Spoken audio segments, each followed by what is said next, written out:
আর নতুন আমায় দুঃসংবাদ আপনি কি দেবেন বড় ঠাকুর মশাই? কোনো সংবাদই আমার কাছে আর ভয়ঙ্কর কিছু নয়। বলুন, কি বলতে চান? ওই সাহুকার মশাই পুনর্বার চম্পকনগরীতে এসেছেন। ওই সূর্যোদয়কালে পুরোহিতরা স্নান করতে গিয়েছিলেন, তাকে সেই সময় দেখতে পান। সঠিক সংবাদ কিনা আমি জানি না। উনি তো আপনাকে ঋণ পরিশোধ করার সময় দিয়েছিলেন। প্রণাম ঠাকুর মশাই।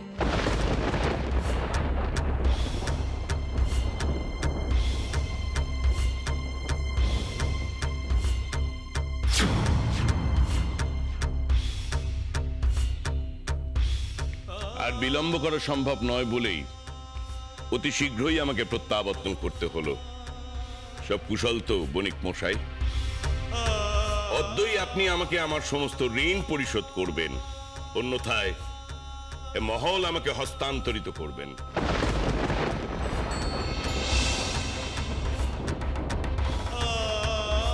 সাহুকার মশাই, আপনি নিজে আমায় কিছুকাল সময় দিয়েছিলেন।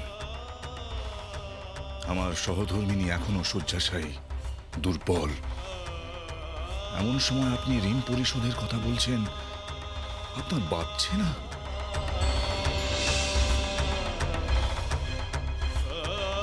মিথ্যা ভাষণ আমি করব না।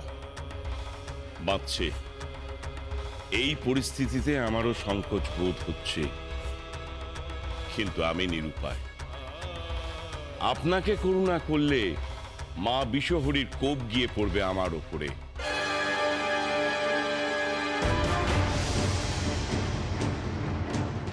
আমি সাহুকার, আমার ধর্ম আপনি আমাকে পালন করতে দিন, আমি করবই।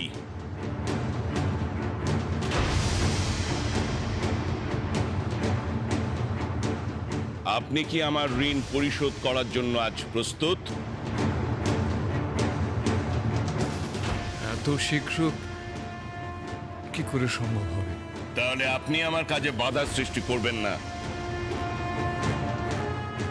আমার অনুচরের অন্দরমহলে যাবে, তারা সেখানে গিয়ে আপনার সমস্ত স্থাবর সম্পত্তির তালিকা প্রস্তুত করবে। ওই হে, দাঁড়িয়ে আছো কেন? যাও অন্দরমহলে। দাঁড়ান, দাঁড়ান। সাহুকার মশাই, এই ঋণ আমার। এই গৃহে আমার বিধবা পুত্রবধূরা বর্তমান। তাদের বিব্রত করছেন কেন?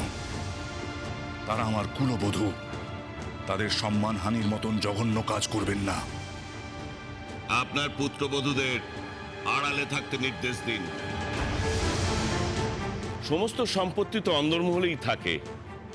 অন্দরমহলে না গেলে সমস্ত সম্পত্তি কি করে তালিকা প্রস্তুত হবে? আমাকে তো সমস্ত হিসেব নির্ণয় করতে হবে। চন্দ্রধর মহাশয়, শান্ত হন। এই মুহূর্তে আপনার করার কিচ্ছু নেই।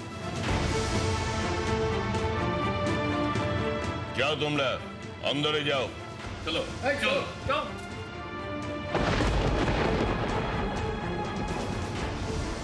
মনসা, কি চাও তুমি?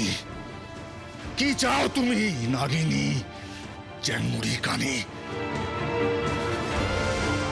মনে রেখো, এই চন্দ্রধর বণিক কোনোদিনও তোমার আরাধনা করবে না। এত লাঞ্ছনার পরেও করবে না। তোমার অভীষ্ট কোনোদিনও সিদ্ধ হবে না, কোনোদিনও না।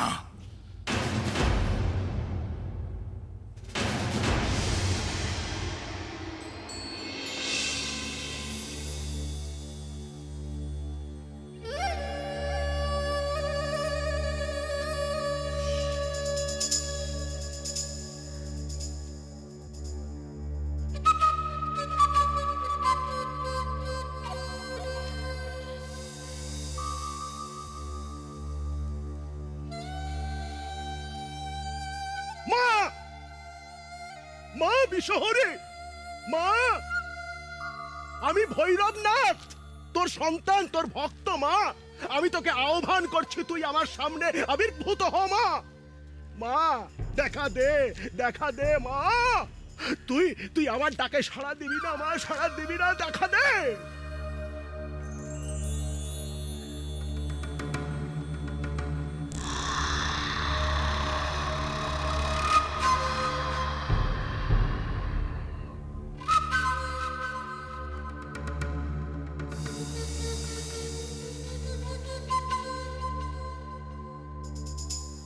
বল ভৈরবনাথ,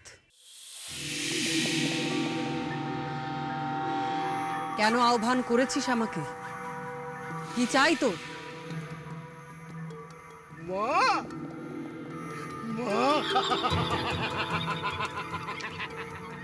আমি জানতাম মা, আমার ডাকে তুই সাড়া না দিয়ে পারবি না। আমি যে তোর সন্তান, আমি যে তোর ভক্ত।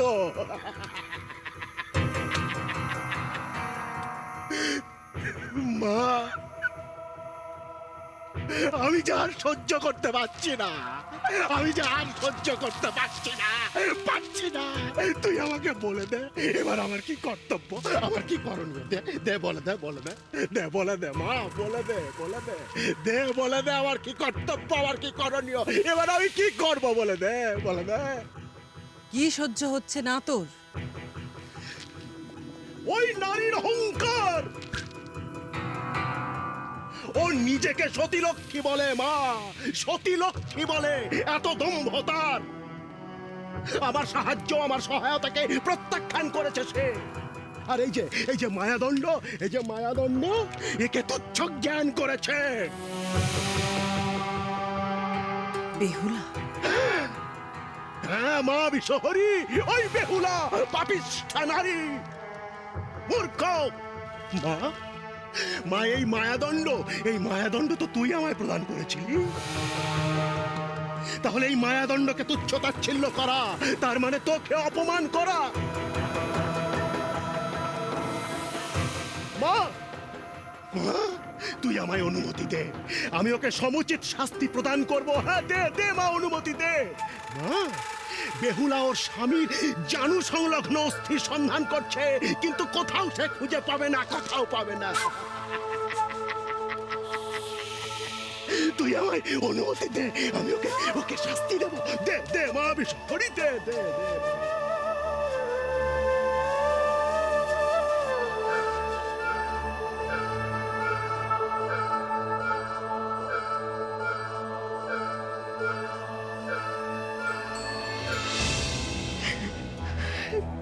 রাঙা, ও ও যে সব নিয়ে যাচ্ছে রে।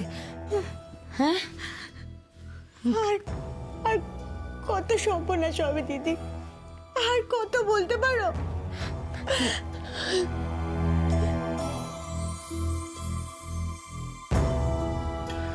ও মা, ওই দেখো, ওদের সব লকার প্রিয় সামগ্রী গো।